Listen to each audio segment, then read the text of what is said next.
খবর পড়ছি Kolkata news YouTube channel থেকে। প্রথমেই হেডলাইন্স। ব্যাগে ভরা হয় আনোয়ারুলের দেহ, দাবি ঢাকা পুলিশের।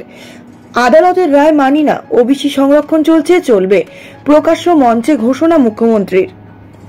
রাবণের রাজত্বে সাধুদের ওপর হামলা হবেই, সুকান্ত মজুমদার বললেন।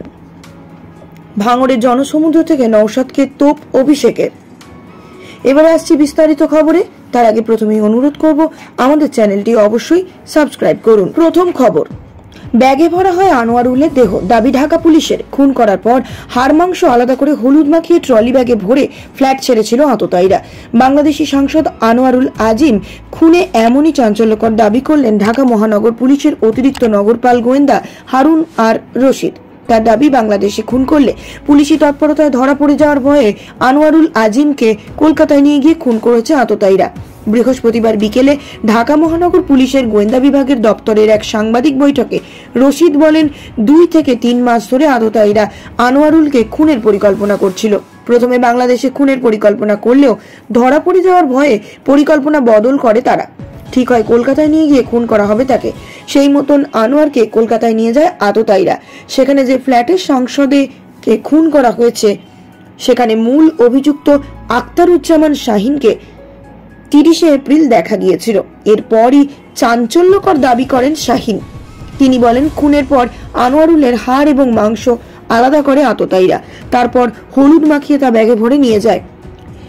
একটা ব্যাগে ভরে এক জায়গায় ফেলা হয়েছিল জিনিসপত্র। রাস্তায় পুলিশ ধরলে যাতে খাবার মাংস বলে চালিয়ে দেওয়া যায়, তাই হলুদ মিশিয়েছিল আততায়ীরা। তবে দেহাংশ তারা কোথায় ফেলেছে তা এখনো পর্যন্ত জানা যায়নি। পরবর্তী খবর হলো, আদালতের রায় মানি না, ওবিসি সংরক্ষণ চলছে, চলবে, প্রকাশ্য মঞ্চে ঘোষণা মুখ্যমন্ত্রীর। বিজেপিকে আক্রমণ করে মমতা বলেন, বদমাইশ লোকেরা কাজ করার এজেন্সিকে দিয়ে।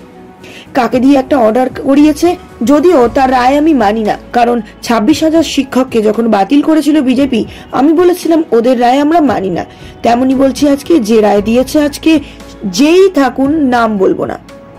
রাজ্যে 2010 সালের পর থেকে জারি সমস্ত ওবিসি শংসাপত্র বাতিলের যে নির্দেশ বুধবার কলকাতা হাইকোর্ট দিয়েছে, তা মানেন না বলে প্রকাশ্য মঞ্চ থেকে ঘোষণা করলেন পশ্চিমবঙ্গের মুখ্যমন্ত্রী মমতা বন্দ্যোপাধ্যায়।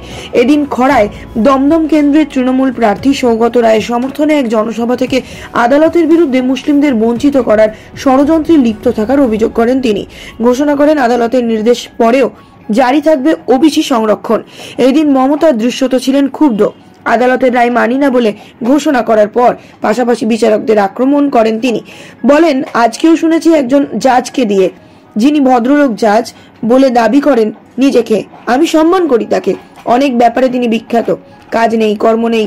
কয়েকদিন ধরে প্রধানমন্ত্রী বলে বেড়াচ্ছেন না, সংখ্যালঘুরা তপশিলীদের সংরক্ষণ কেড়ে নেবে। তাহলে সংবিধান ভেঙে দিতে হয়। সংখ্যালঘুরা তখন কখনো তপশিলী বা আদিবাসীদের সংরক্ষণে হাত দেবে না। বিজেপিকে আক্রমণ করে মমতা বলেন, বদমাইশ লোকেরা কাজ করায় এজেন্সিকে দিয়ে। কাকে দিয়ে একটা অর্ডার করিয়েছে, যদিও তার রায় আমি মানি না, কারণ 26,000 শিক্ষককে যখন বাতিল করেছিল বিজেপি, আমি বলেছিলাম ওদের রায় আমি মানি না। তেমনি আজও বলছি, যে রায় ওরা আজকে দিয়েছে যেই থাকুন, নাম বলবো না, জাজমেন্ট নিয়ে বলা যায় বিজেপির রায় আমরা এটা মানব না। ওবিসি সংরক্ষণ চলছে, চলবে। পরবর্তী খবর হলো, রাবণের রাজত্বে সাধুদের ওপর হামলা তো হবেই, সুকান্ত মজুমদার। রামকৃষ্ণ মিশনের আশ্রমে দুষ্কৃতীদের দ্বারা মহারাজদের আক্রান্ত হওয়ার ঘটনা নিয়ে প্রতিক্রিয়া দিতে গিয়ে মুখ্যমন্ত্রী মমতা বন্দ্যোপাধ্যায়কে রাবণ বললেন। বিজেপির রাজ্য সভাপতি সুকান্ত মজুমদার মঙ্গলবার পুরুলিয়ায় দলীয় প্রার্থী জ্যোতির্ময় সিং মাহাতোর সমর্থনে প্রচারে গিয়ে সাংবাদিকদের মুখোমুখি হয়ে এই কথা জানান। সুকান্তবাবু বলেন, রামরাজ্য প্রতিষ্ঠা হলে তবেই রাজ্যের সাধু সন্তরা সুরক্ষিত থাকবেন। এই দিন সুকান্তবাবু বলেন, গত কয়েকদিনে কয়েকজন পুলিশ সুপার পরিবর্তন করেছে। সেটা দেখে আশা করি বাকি পুলিশ সুপাররা শিক্ষা নেবেন এবং নিরপেক্ষ আচরণও করবেন। আমরা চাই না বিজেপির হয়ে কাজ করুক, তারা নিরপেক্ষ থাকুন, বাকিটা বিজেপি বুঝে নেবে। এরপরই রামকৃষ্ণ মিশনে হামলা নিয়ে মমতা বন্দ্যোপাধ্যায় ও তার সরকারকে আক্রমণ করেন তিনি। বলেন, রাবণের সরকার থাকলে তো সাধু সন্ন্যাসীদের উপর আক্রমণ হবেই। বাংলার মানুষকে সেটা বুঝতে হবে। রাবণের সরকারকে এখান থেকে উৎখাত করে রামরাজ্য প্রতিষ্ঠা করতে হবে। সেই সময় এসে গেছে। তাহলে সাধু সন্ন্যাসী সনাতন রক্ষা পাবে। সুকান্ত বাবু বলেন, মুখ্যমন্ত্রী তার মুসলিম ভোট ব্যাংককে মেরুকরণ করার জন্য এই সব কাজ করছে, কারণ মুখ্যমন্ত্রী বুঝতে পেরেছেন তার আসন টলমল, আর মুসলিমরা বুঝতে পেরেছেন মুখ্যমন্ত্রী তাদের বোকা বানিয়ে ভোট নিয়ে নেয়, তারপর কাজের কাজ কিছুই করে না। অন্যদিকে আরেকটি গুরুত্বপূর্ণ খবর হলো ভাঙড়ের জনসমুদ্র থেকে নওশাদকে তোপ অভিষেকের। লোকসভা নির্বাচনের মৌসুমে এখন জোরদার চলছে সভা সমাবেশ। ষষ্ঠ দফার ভোট গ্রহণ পর্বের প্রস্তুতি নিয়ে কাজ চলছে সব রাজনৈতিক দল থেকে নির্বাচন কমিশনের। এই আবহে একের পর এক নির্বাচনী জনসভা জনসমুদ্রে পরিণত হচ্ছে তৃণমূল কংগ্রেস সর্বভারতীয় সাধারণ সম্পাদক অভিষেক বন্দ্যোপাধ্যায়ের। নন্দীগ্রামের পর ভাঙড়ে সেই ঢেউ যেন আছড়ে পড়ল। উত্তরবঙ্গ থেকে জঙ্গলমহলে একই ছবি দেখা গিয়েছিল, সেই রেকর্ড ভিড় আজও দেখা গেল। আর এই জনসমুদ্রের সভা থেকেই নাম না করে নওশাদ সিদ্দিকীকে তোপ দাগলেন তিনি। যাদবপুর লোকসভা কেন্দ্রের তৃণমূল কংগ্রেস প্রার্থী সায়নী ঘোষের সমর্থনে নির্বাচনী সভা করেন অভিষেক।